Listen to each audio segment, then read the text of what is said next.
Assalamu alaikum, ultrascan diagnostics here. This is the CBCT of the patient that you had requested. The area of interest have been mentioned, so we'll go one by one.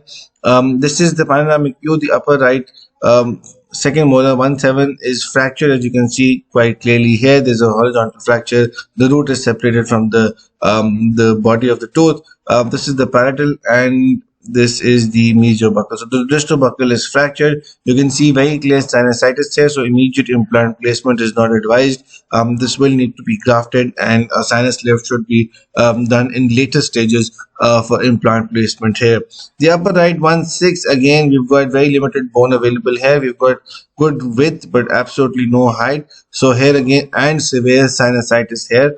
So until and unless the sinusitis is cleared, a sinus lift procedure cannot be done, and hence this area will need a sinus lift. So once the 1/7 is extracted, these regions should be grafted, and then later on a sinus lift procedure should be done after 3 to 4 months. Moving to the upper right second premolar, you've got a faulty bridge here. Will require endodontic treatment because the pulp horn is very close. Once these bridges are removed, you'll be able to see the tooth structure. You've got very severe bone loss here as well, as you can see quite here. But again, if this is adjusted properly, you might be able to do a comfortable root canal treatment followed by a new bridge. But root canal treatment will definitely be needed. If that does not work, we've got very good ridge here for implant placement in the 1/4, which you can see right here.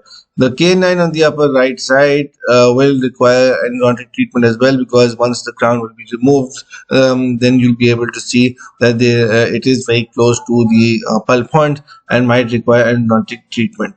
The upper right lateral looks okay, does not seem to have any problems, just a cervical lesion which can be fixed with a filling.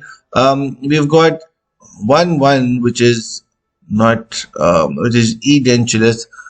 So here again an implant can definitely be placed. You've got 6 millimeters of width with 15 millimeters of height, so an implant can be placed here in the region of 2-1. Again, we've got good bone. An implant can definitely be placed here and here. So 6.6 width and 13 of height, so an implant can be placed in the centrals to restore the anteriors.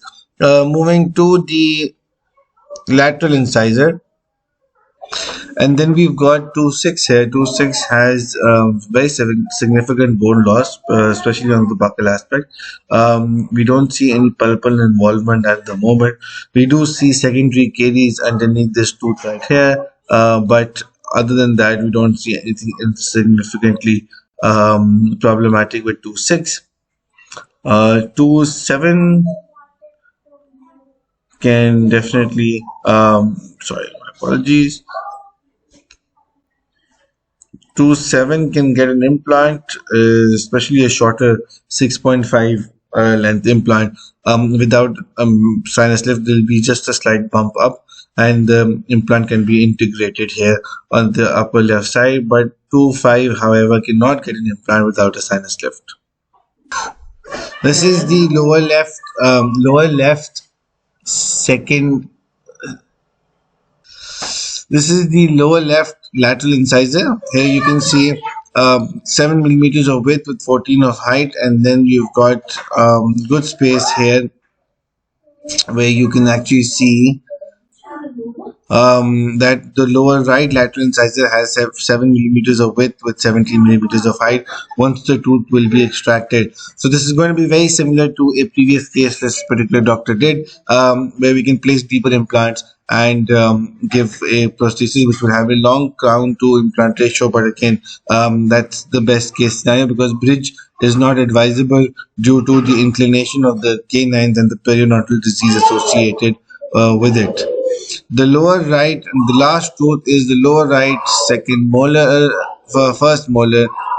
Extremely severe periodontal disease. This tooth has to be extracted and grafted. Immediate implant placement will not be advised. Lower left, this is where the lower left first molar is. Here an implant placement can be done because we've got 8 millimeters of width with good 14 millimeters of height. Thank you very much.